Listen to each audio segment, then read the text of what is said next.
Hi, Stephen here. Just to make you aware that this episode includes Kendra's story, where she talks about her own experiences of mental and physical abuse.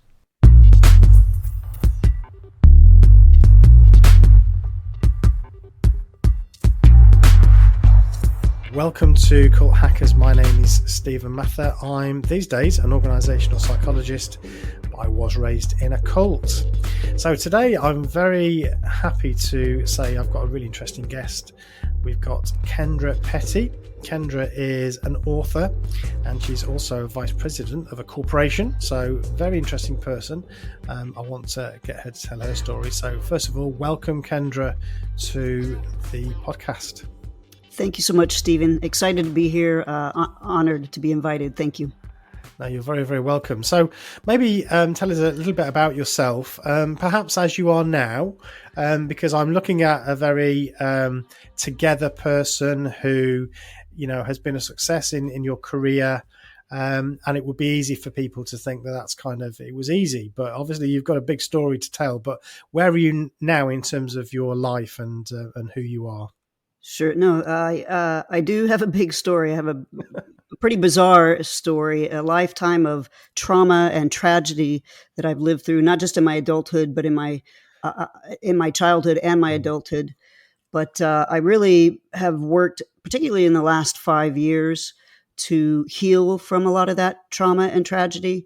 My focus in my adulthood was solely my career and building my career and climbing that ladder. And I moved a lot for work, and every move was a promotion and, you know, a bigger package and bigger title. And that was really my focus and probably my outlet as well to a certain extent.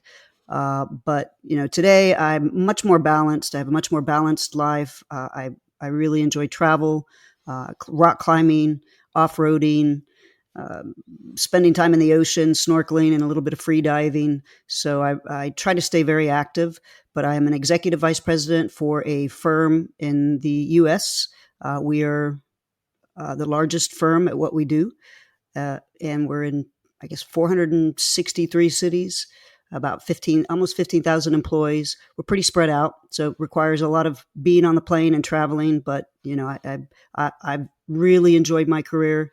It's been very good to me. I've been very good to it, but it's been very good to me. So living a life now of thriving in all areas, not just so work focused. Sure. So yeah, I can definitely identify with putting your heart and soul into career when you leave a difficult situation. I feel like I did some of that, probably not to quite your degree, but I certainly, you know, you have to have a focus, don't you, after you've come out of something difficult, and often career is that focus, I think. Absolutely. Kendra, tell us about your story then. I mean, it comes in 3 or 4 bits really. So you've written the book. We should say the book is called I Can't Believe I'm Not Dead.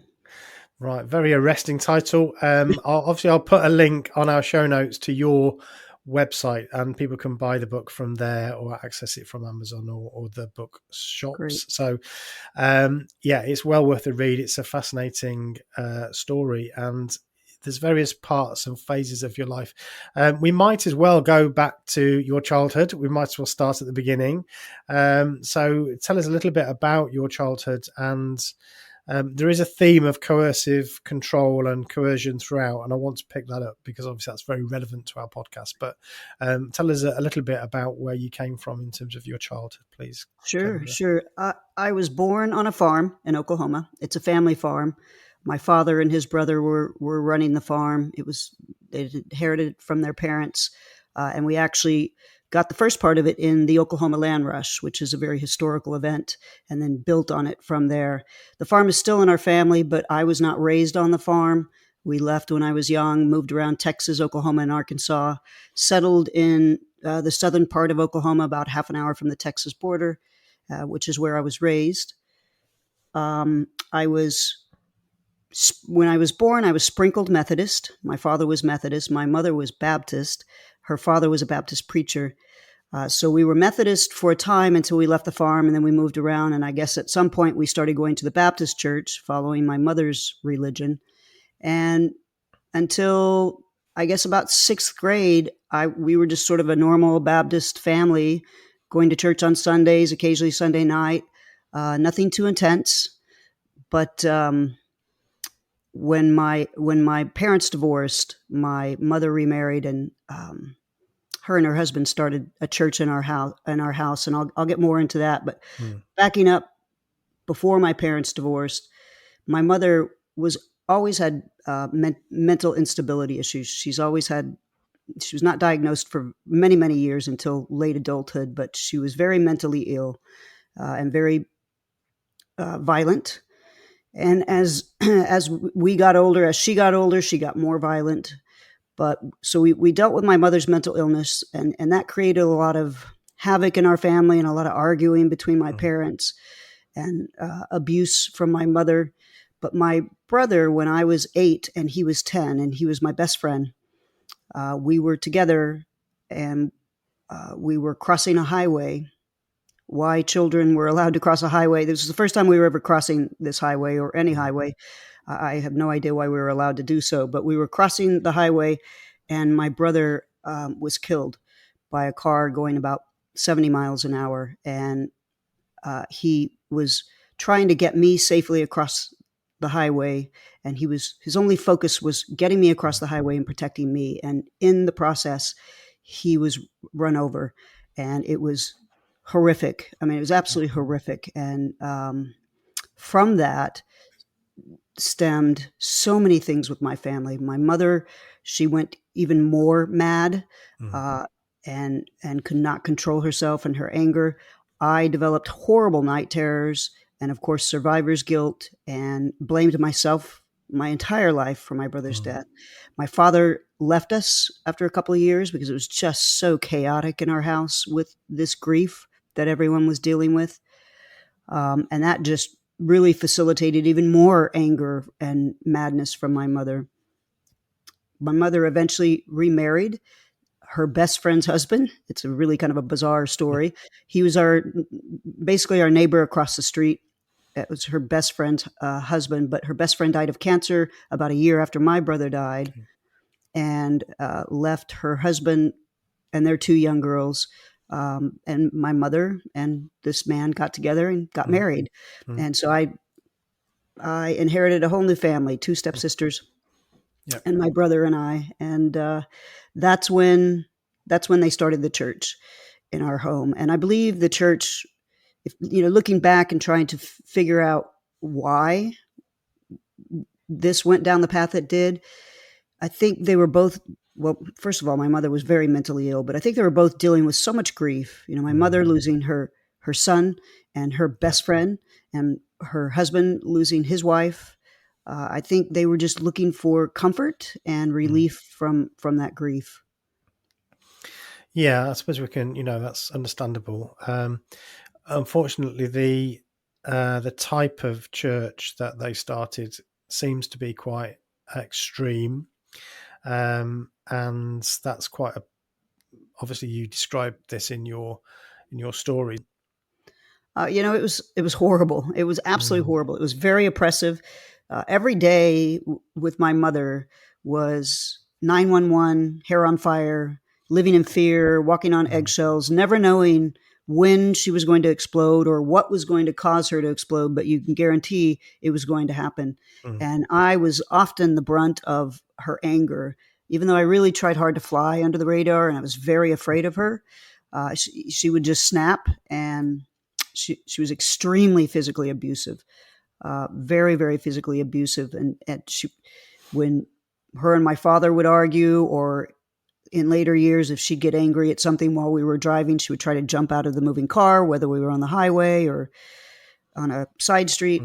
Mm. Um, but it was, when I was younger, she used to choke me a lot and choke me until everything went dark and I saw sparkles of light. But it was really no holds barred. And when she Mm. wasn't being physically violent, it was verbal, emotional, mental abuse, just every day, just rage, so much Mm. rage.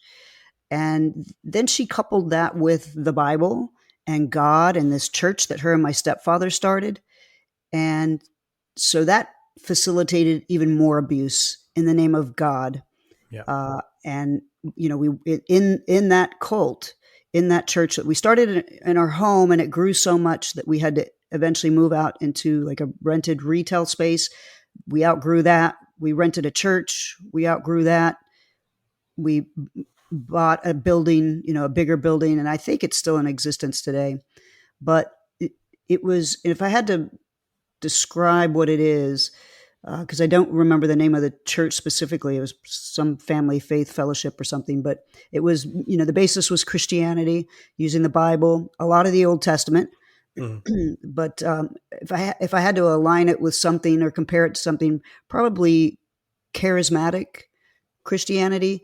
But it was one of those churches where everybody's screaming and yelling and singing in tongues and dancing around and jumping Right. over pews and, laying your hands on people in tongues and casting the devil out, and you're healed, and people falling out on the ground convulsing.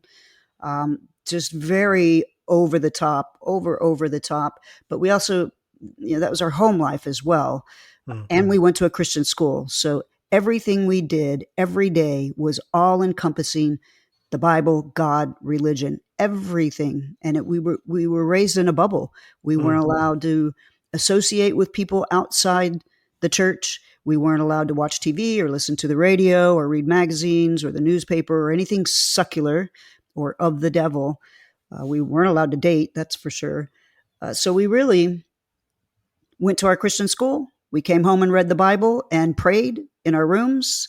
We did our homework. We had dinner. We read the Bible and prayed as a family, and went to bed and got up and did it the next day. I was very involved in sports growing up, so that was a lot of my outlet. Mm. But it was all consuming all the time. So as a child, how old were you during this time, Kendra? 13, maybe 12, but for sure Right. 13 to 18. So I guess, we normalize things, don't we? Even as adults, but as children, we do it particularly. So I guess, but you'd had some experience of life before that. So what did you make of all this behavior? People screaming and shouting, speaking in tongues, all this sort of what would seem, which is really crazy behavior. How did you make sense of all of that? I did not love it, but it was really just shoved down our throats, and we had Mm. no choice but to get on board. There were four of us kids, no choice to get on board. So I did the best I could, because I didn't want more beatings, and I didn't want, Mm. have to deal with my mother more. But I never, ever was able to rectify in my mind, if God is supposed to be a loving God, why is my mother beating the crap out of me Mm. on a regular basis? I mean, leaving bruises, cuts, welts, things that I would have to explain away at school. And, Mm. that happened even as a young child. That happened well before the cult. But we, during this cult time, this 5 years or so, six years of my formidable years that we were in this church, this organization, we weren't allowed to go to the doctor. I mean, there's just Right. really bizarre rules. So we weren't allowed to go to the doctor because they would pray over us and God would heal us. So no proper medical care, more abuse. And so I could never just rectify how a loving God could support Mm. such anger. And then on the flip side, we children were not allowed to show any emotion at all, ever. We could never get upset. We could never get angry. We could never cry. We couldn't even get overly excited and happy. We just had to be very level headed. My mother had enough emotions for everyone. And so I never also could rectify how it was okay for her to be so over the top emotional and screaming and yelling and throwing things and breaking things and just melting down, while we children, we couldn't even give dirty looks to each other across the table as siblings Mm. do. We just had to maintain composure at all times, which I think Do you, now is, I think back, that's why I have such a good poker face. I was wondering whether you're able to um, ascribe anything to it now as an adult, as you look back. Do, do you have any sense that your mother was doing this for any sort of logical reasoning, a reason in her mind, or was it just uncontrollable behavior? Was it? I suppose was it on purpose, or was it just emotional, chaotic behavior? I guess you don't know, Yeah. but I wonder what your Well, thoughts are. That's a good question, because in public, at least Mm. in the years that I was growing up, in her later years, there was a number of emotional outbursts in public where police were called, and it was very Yeah. chaotic. Wasn't around, but I had moved away after high school to New York City and never went back to Oklahoma. But Mm. when she was around my brother and in his neighborhood, some pretty crazy things as she got older. But as we were younger and growing up, she people would say about my mother, and this I've always found this so bizarre. Oh, your mother is so nice. She's Mm. so nice. And I thought, Mm. she's such a good actress, because if you saw her at home, it would be absolutely crazy. But she could turn it off like that. Mm. So while she has mental illness, she also had some ability when she wanted to dial it in. She just Mm. chose to never dial it in when we were at home or alone or not in front of people. But Yeah. she could turn that off in public when she needed to. That's really interesting, isn't it? It suggests a knowingness there, doesn't it? That she was able to do that. So one of the things that we talk a lot about on our podcast is coercive control. Obviously, we focus on cults and cultic groups and practices, and there's quite a lot of discussion around how coercive control works. I don't know if you've sort of looked into some of the books around cults and so on. There's quite a lot of theorizing around what's happening there. Have you done any of that work since you've reflected on it? Is that something you think about? Why was she doing it? How was she manipulating you to behave in a certain way? It's the sort of thing that sometimes we think back on, I suppose. Yeah, I think I always just fall back to her being mentally ill, and there was a Mm. lot of mental illness in my family on Mm. both sides, mostly my mother's side, but also on my father's side. So there were just a number of family members that were mentally ill, and my mother, because I was closest to her, being the most prevalent to me in my Mm. life. But they each had brothers. My father and my mother each had brothers that were committed at a younger age, late teens, and then in 20s, one of them. And they spent their whole life in institutions and died in their 70s in the institutions. And my mother's mother was allegedly mentally ill. I never saw any of those behaviors because she was on lithium her whole life. I wish my mother had been on lithium. My stepsister had some brain damage when she was born, and so she had anger issues and was also very physically abusive and was in and out of institutions. So it was very prevalent in our home. So when I think about the religion and why it was what it was, I I really just revert back to her mental illness. But I Mm. also, in more recent years, have thought they were both going through a lot of grief. My mother with what she lost, but also her husband leaving her. So they were dealing with a lot of grief, and I feel like it was just a outlet for them, or a comfort. But they really it just took such a bizarre twist. Really focused on the Old Testament in certain respects, other than Revelation and the second coming and the end of the world. Yeah. But really focused on some of those things, and it just really got very weird in our household. Mm. And I talk about some of those things in the book. Yeah. Um, Yeah, you talk about the demons, and he sort of had a life of being told about demons, and um, I guess you believed you were taught about hell and where you'd go if you were bad and a sinner and all that sort of thing. yeah, well, and like many cults, our small group, we're the only ones going to heaven. Right. Ev The rest of the billions of people in the world were going to hell. I just thought, That's pretty common. Yeah, yeah. Isn't it lucky that we're born into this one true religion? Yeah. oh Yeah, gosh. yeah, yeah. So in your book, there's a few little passages that really stood out to me. One of the things there you say is, "My mother demanded order, obedience, compliance, and silence." And I think that is a beautifully framed sentence, but it says it all really. And growing up like that must be really difficult. It really was. I was out of my siblings, I was a bit more of the wild child. Yeah. Not a bad child, just very active, very, very active, a lot of energy, always on the go. I was very funny. I was always trying to crack everybody up, especially my siblings.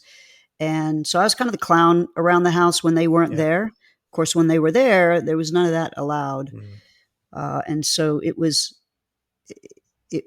difficult to constantly be silenced. But when you're in that situation, and I'm sure you can relate to this, you kind of don't really know anything else. That's right. You just Mm. become conditioned to that, and you think. And because I had been physically abused my whole life, and because my mother was always that aggressive, and as I got older, it became more focused on me, uh, rather than, her husband left, and so she had to focus it on somebody. But I felt like everyone lived like that. Like I really didn't know that everyone wasn't getting the shit kicked out of them Yeah. every Yeah. day. Yeah. This is it, isn't it? As children, we just accept what we have. Although you do talk in the book how you got a few situations where you got to see what life could be like, and in a way that's even more heartbreaking because you go to a friend's house and you realize that actually people's homes are not necessarily Right, right. chaotic. And that wasn't really until I think my senior year, because for Okay. many years we weren't allowed to go to other people's houses. But I Mm. was allowed. I had a couple of really good friends in high school at my Christian school, and I was in my senior year. I was allowed to spend some time at their house, and one particular friend, her house was just very calm, a lot of love. Her mother was so kind and so sweet. Her father was so calm and quiet, and I just it was really eye opening. But the biggest eye Mm. opening experience for me was when I went to Haiti in between my junior and senior year of high school and spent a summer there doing missionary work. And it was a summer of no beatings, no screaming, no yelling, being around people my age that were just, air quotes, normal, just sort of normal people. It was really an eye opening experience, pretty incredible. And so then I realized that not everyone lived like me. Most people don't. It took me a long time to realize that most people don't live like I did, but at least I got glimpses of that there could be a different way to live. And that really, when I got back from Haiti and started my senior year, that was the beginning sort of the end for me of Mm. trying to figure out how to break apart from my mother and the church and all that encompassed. It's one of the things that we hear quite a lot on the stories of people who've been in cults is um, that even a short time, that time away from the group, away from the control, away from the that constant control of what you're doing and what you're thinking and how you're feeling, that can just be so important. And it sounds like that was the moment really, or that It was the was. year that made it. It was. It was. Thank goodness. Thank goodness. Because Yeah, who absolutely. knows? Who knows? I could still be in that church and married with a bunch of kids and no career and still in Oklahoma. Yeah, indeed. And one of the questions that I think a lot of people ask, those of us who were in cults and stayed for quite a while, is, why? Why did you stay? Why did you stay in the group? I think you explore this question in your book as well. And what would you say to people who ask that question? So for me, it wasn't just about the church. It was about all the trauma that I had been through. So much trauma. My mother and her mental illness and her abuse, my brother and his death, which was catastrophic, the most catastrophic thing I've ever been Mm, through. And I was sexually abused by a babysitter. yeah. My parents got divorced. So there was so much turmoil. So the church was just a piece of the turmoil. It was turmoil for sure, but it was one of many things. And so for me, and I think for many people in abusive situations, you do get conditioned to being and manipulated to being in those abusive situations. And it Mm, is, even though I knew I didn't want to be there, I didn't see a way out. And the crazy thing is, at 13 in Oklahoma, at least back then, I could have moved in with my father, but I would have left my younger brother, and I didn't want to do that, because I loved him very much and I was very mm, concerned for his safety. But I stayed for many, many, many more years. I did finally move in with my father in the middle of my senior year after just a horrific, horrific beating from my mother, and I just couldn't take it anymore. But you you get conditioned and you get manipulated and Mm. brainwashed into staying in those situations, and you don't really see a way out. Yeah. Yeah, Kendra, have you? I don't know whether you've come across a book by. She's a friend of ours on the podcast called Dr. Alexandra Stein, and she's written a book called "Terror, Love, and Brainwashing." I think you'd find it really interesting. She talks. She looks into attachment theory, and I don't know if you've come across attachment theory before, but her looking at this in terms of cults is that you you end up with this disorganized attachment with your either your caregiver or your primary caregiver or the cult leader, where they're the one that you go to naturally for love and care and for protection, but they're also the source of the fear, and this pretty much keeps us brainwashed and screwed up essentially, and that is one of the reasons why people stay in these situations, because they're not able to think clearly. It's really Yep. interesting. No, no, I agree with that. I will definitely have to look that book up. But Yeah. it's the typical abuser, Mm. abusee, Yeah. brainwashing. Yeah. I'm going to beat you, and then I'm going to, every time my mother beat me, she made me hug her and tell Yeah. her I loved her, which I Yeah. found disgusting. But I had to hug her and had to tell her I loved her, and that was for her, right? Because she Mm. felt guilty of what she was doing, and so she wanted to hear that she was loved, even though she had, Yeah. beaten me to an inch of my life. Um, but no, And I it's don't another disagree method of with that. control for you, isn't it? It's another way to Absolutely. control you. It's all about control at the end of the day, and it's interesting whether that you think about all the things that were happening around the religion and the restrictions. It's all about control and certainty and being able to control everything. So 100%. yeah, 100%. that's really interesting. Um, Something else that I'm going to quote to you back to yourself, your own book. So I hope you don't mind, but I think this is just such a really interesting sentence. I'd like to get your thoughts on how you sort of see it. But you make the point that as human beings, our deepest instinct is to communicate who and how we are and use that information to connect with other human beings. Having no voice is a constant chipping away at your humanity. It's a slow death. That's just fantastic. Can you tell us a bit more about why you wrote that and what that means to you, Kendra? Sure. It took me years to find my voice. Mm, Years, well into my adulthood, to find my voice. It took a lot of work. There was so much trepidation and fear growing up of speaking, of doing anything outside of what my mother willed us to do. yeah. And even my stepfather, at some level, he was a great man, but he also got pulled into this Mm, craziness and helped facilitate this religion, and some of the abuse. But it was really, my mother was the nemesis. But not being allowed to speak, growing up, not being allowed. We didn't talk. Our family did not talk. We didn't talk about emotions. We didn't talk about feelings. The only thing we talked about was God and the Bible. So when I left Oklahoma, I moved to New York City and eventually went to college there and lived there for 8 years.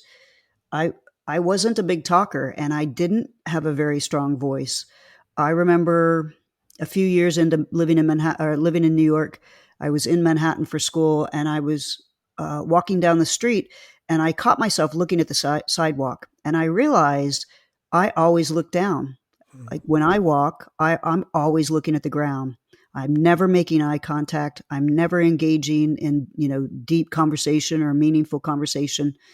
And, even to this day, dealing with emotions is, it's a hurdle for me because I yeah. wasn't allowed to deal with emotions growing up. I just had to suppress them. So finding my voice and knowing how to use that voice. I mean, Mm, I'm even still doing it today. I'm still learning today how to use my voice. But it's a real thing when mm. you're in a cult or an oppressive situation or an abusive situation. You don't have a voice. Thank you for listening to Cult Hackers, an indie podcast.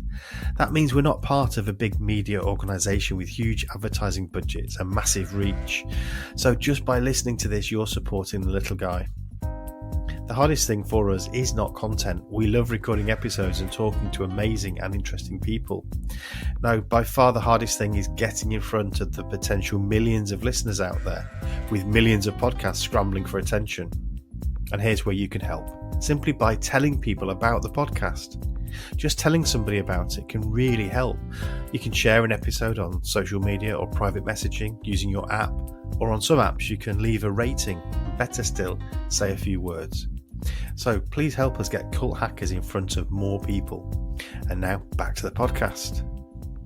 Yeah, and I feel like there's also something there around identity and being comfortable with who you are and knowing who you are as well. In a way, that's kind of what's happening inside, you know, so you have to know that before you can tell other people who you are. Right. And it feels like you've gone through that process. Also, sexuality you talk about in your book as well, which of course is very, very linked to identity. So would you be able to tell us a little bit about that and your experience there? Sure, absolutely. So growing up, we, as I mentioned, we were raised in a bubble. So we weren't exposed to quote unquote the real world from like 12 years on up. And so we weren't allowed to date. We didn't talk about sex or sexuality. We didn't talk about any of that. We didn't talk about dating or boys or liking girls. I did not know what the word gay meant. I didn't even know it was a thing or that people were gay. I thought it meant happy. So, you know, when I left to move to New York City, I was just very naive, very, very naive. And so, you know, it was a big learning curve for me. But I also, growing up, always knew that I had little crushes here and there on girls, also boys, because that's how I was conditioned. Although, you know, I tried dating boys when I left my mother's home and it just was not for me. And when I moved to New York City, it took probably a year before I realized that I was gay. And then it took another year after that before I started dating, partly because I didn't know how to meet girls, but the other part was I needed to get my head around what that meant and what that looked like for me. So it was a slow burn process for me just because I was raised so naively and in a bubble. But, you know, once I started dating, that was it. You know, I never looked back. It was who I was born. It makes me very happy. And so I thrive in my sexuality and am very content there. So that's another battle with your upbringing, I suppose, that you had to very overcome. much so. That was a huge battle because when I left Oklahoma and moved to New York, I still sought out churches. I still felt like I needed to go to church, not that kind of church, but you know, I went to several, you know, I went to a Catholic church to try it out. I went to several different kinds of Baptist church to try it out. And I just never felt comfortable, but because I had spent my whole life in that religion, not even just the cult, but before that, we were in church our whole life. Sure. And so I felt like I needed to be in church.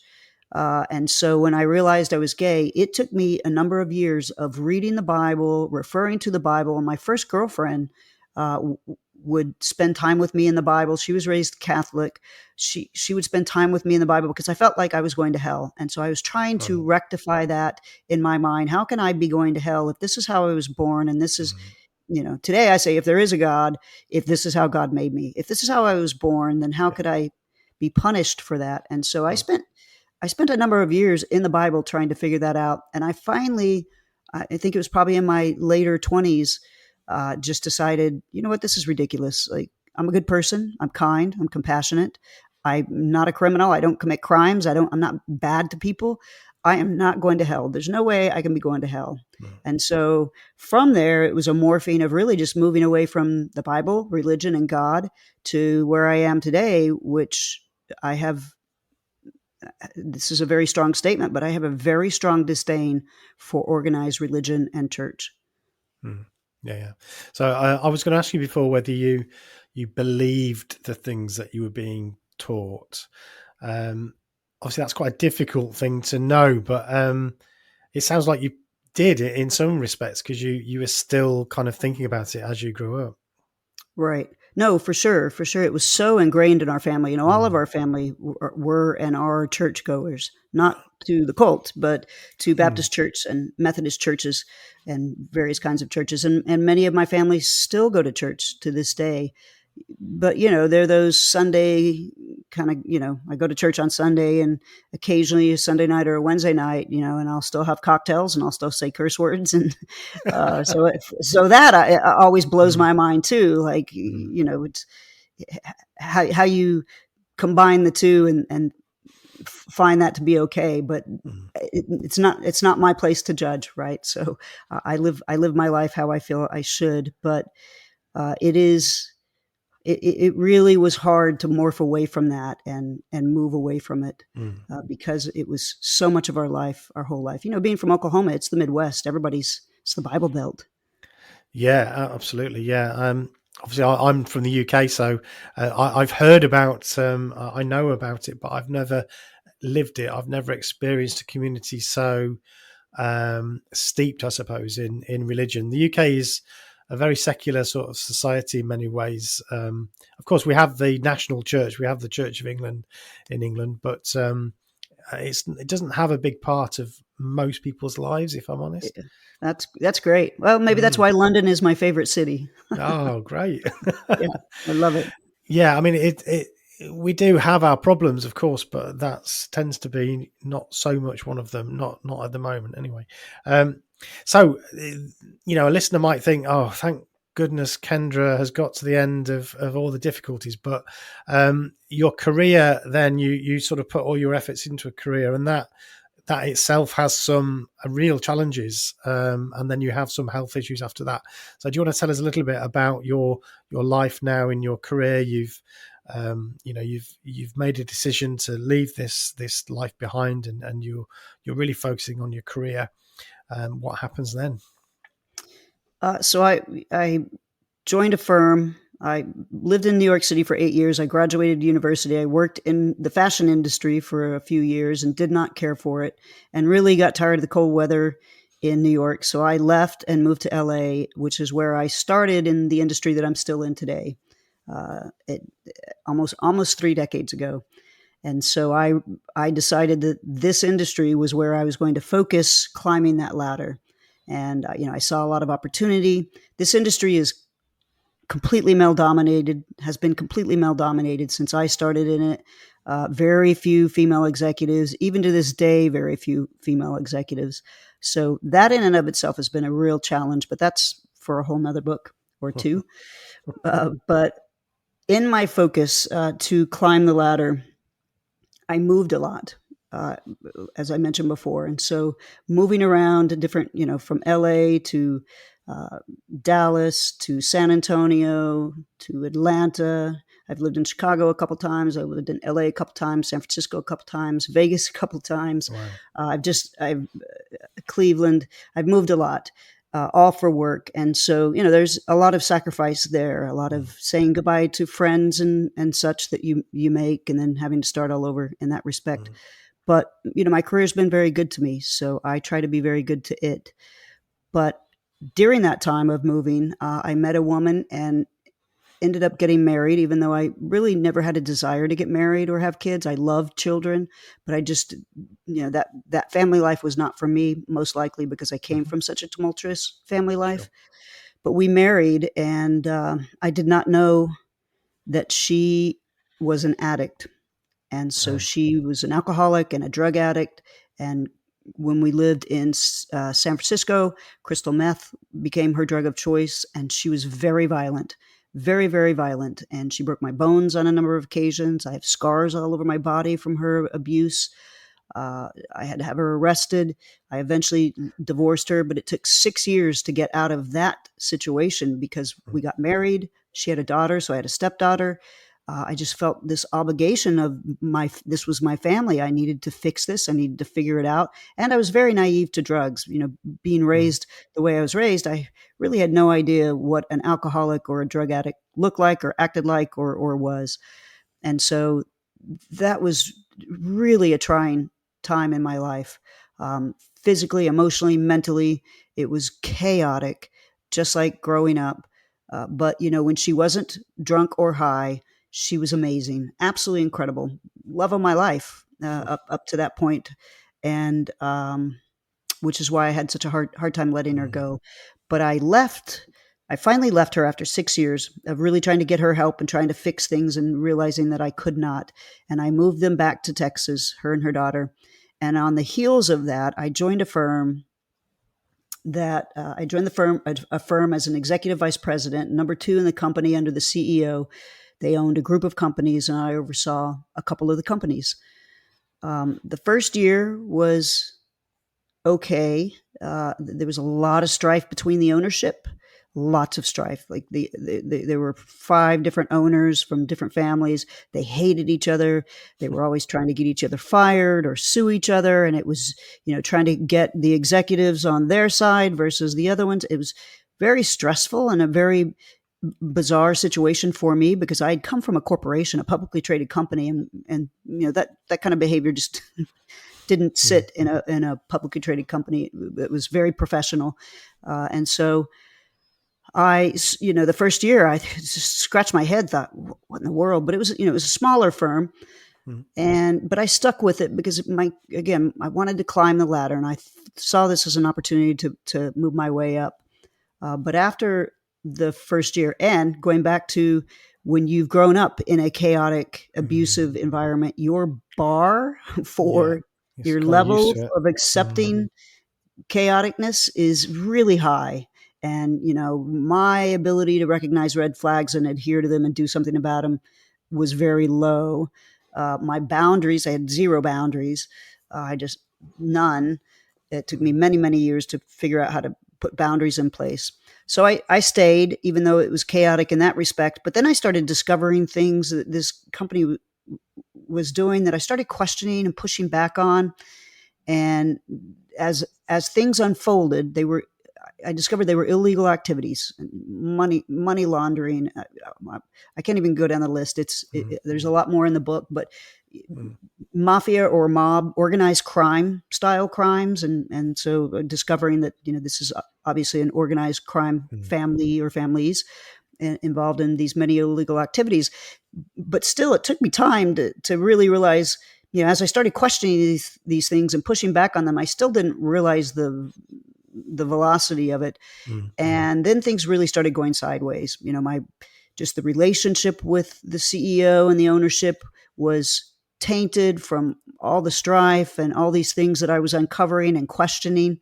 And then I started to get very upset that the CEO had recruited me from my old firm because I had a very respectable career. I was very well respected in the industry. And I knew it's a small industry, so I knew everyone. And now I'm at this firm it's it's catastrophic. This firm, I mean, it's going to implode.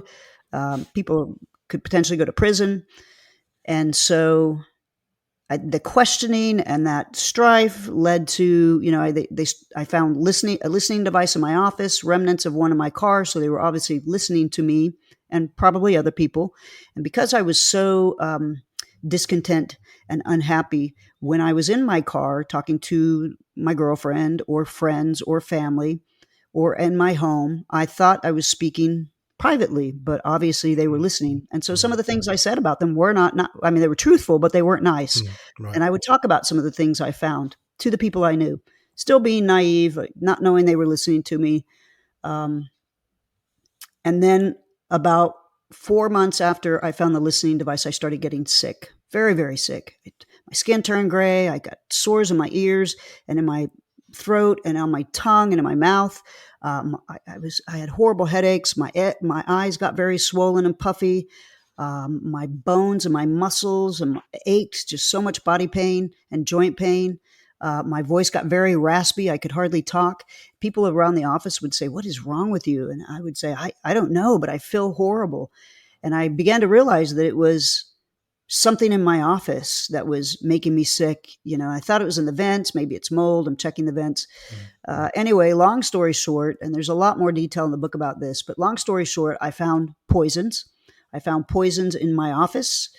I found poisons in my home. I found poisons in my car. I was unknowingly inhaling the poisons, wearing them on my clothing, and ingesting them. And they almost killed me. I mean, they were making me very sick. I was lucky that I didn't die because one of the CEOs was killed. So I'm lucky that I'm alive.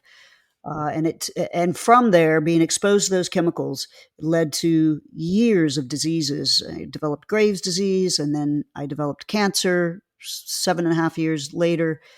So it was many, many years of just a health struggle from being exposed to all those chemicals. Did you go to the police? So I I hired an attorney. I not immediately. I was so sick. I mean, I was Mm, so sick, and I was in and out of emergency rooms, and just trying to understand, like, what is this and why is this? And it took time to uncover the different places of the poisons. I first found them in my office, and then I don't know, a month and a half later, 2 months later, I found them in my home, and then I found them in my car. So it unfolded slowly, and I would remove myself from those poisons. I had a corporate apartment in a different town, city, and so I would go there, and I shared that with another executive. It was, we when we were in town, we'd both stay there, and so well, it was 2 bedrooms, so we had separate bedrooms, but sure. and so that was a safe place for me to go to feel better. And so it just took time in my last year there to figure that all out. But yes, at the end, I hired an attorney. We talked about going to the police. I was very afraid because now I had finally realized who these people were, what they were capable of. Like I said, they killed the CEO. So I was very scared. And so, talking through this with this attorney, he said, it's going to be very difficult to show without videos, to prove who put these poisons here. And I said, okay, well, if you really break it down, and I break it down in my book, who had access, how could they get in it, who had motive, like it's very clear who did it. All I did was work. So there was no one else in my life that would come and put these in different places. And so it was very, very, very clear to me. But I did not end up going to the police because I was afraid. I was absolutely afraid for my life. Mm, And this attorney really discouraged. He said, "The police aren't going to mm, do anything because there's no way to prove they did it." the evidence. Yeah. And so for me, my focus became on healing my body. I really shut down living in fear for years and years and years. I didn't let people in my home. I shut down my social media. I stopped making friends. I feared for my life. I installed the best security systems. I constantly looked over my shoulder. I thought, they weren't successful in killing me. Are they going to come back? And this has been almost 15 years, 15 years. So it's a long time ago. Some of them Mm, passed or retired and much older. They were mm, much older than me, so they're very much older now. But it was just really a time of living in fear and being afraid for my life. that's horrifying. You put your sickness down to that. So you're then diagnosed with cancer after this, which I Yes. know you feel is as a result of that. Another battle, another battle you have to go through. Yeah, absolutely. Well, I developed Graves' disease first, and Graves' disease is autoimmune, a thyroid disease, and Okay. the way you contract Graves' disease, it can be in your genetics with your family, which it was not for me. There can also be triggers for it, and two of the biggest triggers are um, exposure to chemicals, which I was, and multiple infections. And after I was exposed to those chemicals, it broke down my immune system so badly that I was developing multiple infections, infection after infection. I was constantly in the ER for one infection after another. I could not fight anything off. And this went on for months and months and months. And then I developed a whole new set of symptoms, lost half my hair, went down to 89 pounds, like immediately. I just went into this whole different arena of symptoms and seeking help then.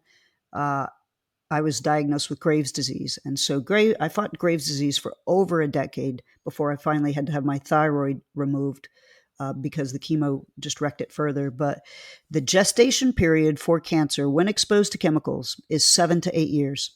I was diagnosed with breast cancer at 7.5 years.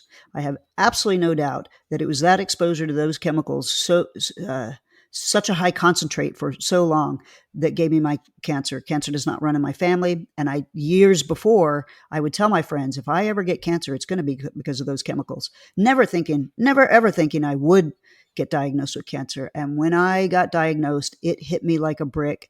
And I immediately said it was because of them. So obviously that's another battle then that you've had to fight. Can I ask how you are now? Have you fought that? Are you well? I'm cancer free. I get Great. checked about every 3 months. It was 7 years ago that I was diagnosed. I had a double mastectomy, went through chemo, reconstruction. All of that was horrific. I Mm. mean, just terrible. Cancer is such a horrific disease. I mean, it's just horrible. Anytime I hear of anyone getting diagnosed with cancer, it just breaks my heart because it is just debilitating. But I continued to work during all of that. I took like a week off when I had my double mastectomy, but a week later, I was back in action on calls, answering emails, in meetings from my home. And then once I was healed enough from the double mastectomy and I started chemo, I lost my hair pretty straight away, and I continued to travel. I lightened my travel load a bit, but I continued to travel and do presentations and have meetings and public speaking, bald headed with no hair.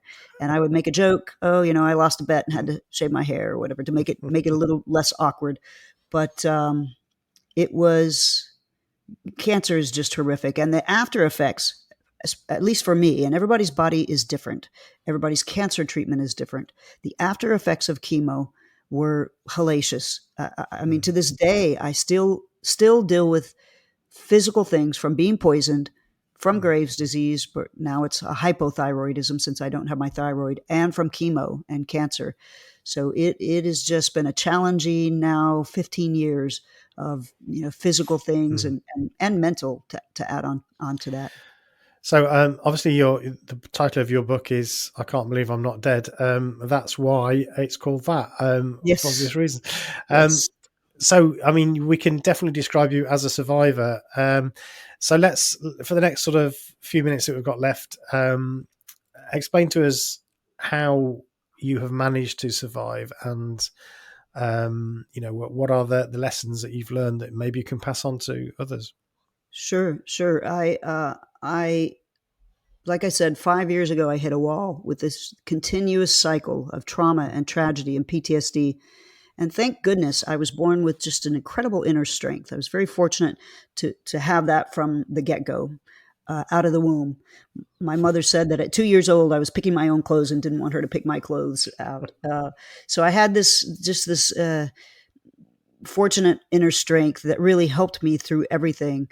But 5 years ago, after so much trauma and so much tragedy, and still dealing with PTSD and still living in fear 5 years ago, still not letting people in my home, and just being afraid to meet new people, and checking my rearview mirror every time I pull out of the garage. Are they waiting for me? I hit a wall and I just said, enough is enough. I'm sick and tired of being sick and tired. I'm sick of living in fear. I'm sick of this life. I'm a very social person. I miss having a big group of friends. And so I really started to dig in and learn and read and try to figure out how I could heal my body, my mind, my soul, my heart, in hopes that I could change that trajectory of trauma. I said, I've got to live the rest of my life in peace, and I've got to find true happiness and learn to thrive. And so that really was my path for the last 5 years. And I talk about some of it in the last chapter of the book. But, practicing gratitude was a huge piece for me, a huge Mm. shift for me. Practicing forgiveness, which is very difficult, but practicing forgiveness for all those people that hurt me, but also forgiving myself, and all of that is a work in progress. But also learning to let my walls down and let people in, and learning to love again. Big shift. But I think the biggest thing, and I could probably write a whole book just on this, is it's so important to not get stuck. Don't get stuck. And, I got stuck when I was a teenager. I got stuck when I was in a marriage. I got stuck only for 3 years, but I got stuck in a very toxic work environment. Don't get stuck in a toxic situation. You've got to find a way to move out of that so that you can begin your healing journey and your healing path. Great. I want to just home in on that practice gratitude for a moment. It's an interesting turn of phrase that I'm not familiar with. So tell us what practicing gratitude means. What is that? Sure. So I had always been very grateful for the adult life that I had created for myself, the career and my success. Very grateful for that. But in terms of practicing gratitude on a whole new level to help me heal, it really on a daily basis, focused. You spend time with a gratitude journal or some kind of a journal and reflecting on all the things that you're grateful for. And it could be down to just the simplest thing, but really focusing every day, taking time to focus every day on gratitude. And it's a proven scientific fact that practicing gratitude increases endorphins, and increasing endorphins helps with your depression level, your anxiety level. It truly makes you feel better. But then further beyond just the gratitude journal, practicing it with people and verbally, and making sure that people feel that gratitude and that you show them that you're grateful that they've done an act for you, or an act of kindness, or that you're grateful they're in your life. But separate to the gratitude, and I just to touch on this, is really focusing on removing toxicity in your life. And so a big shift for me then was the few friends that I had and the few family members that I associated with. I had to start moving people that were toxic out of my life. And so focused on the positive energy, removing the negative and the toxicity situations, not letting myself stay in any toxic situation. But moving out from that and continuing to practice gratitude. Brilliant. Kendra, I'm going to practice gratitude right now and say thank you so much for coming on the podcast. It's been absolutely fascinating and delightful to talk to you. Thank you so much, Stephen, for having me. I'm really grateful for the opportunity. This has just been fantastic.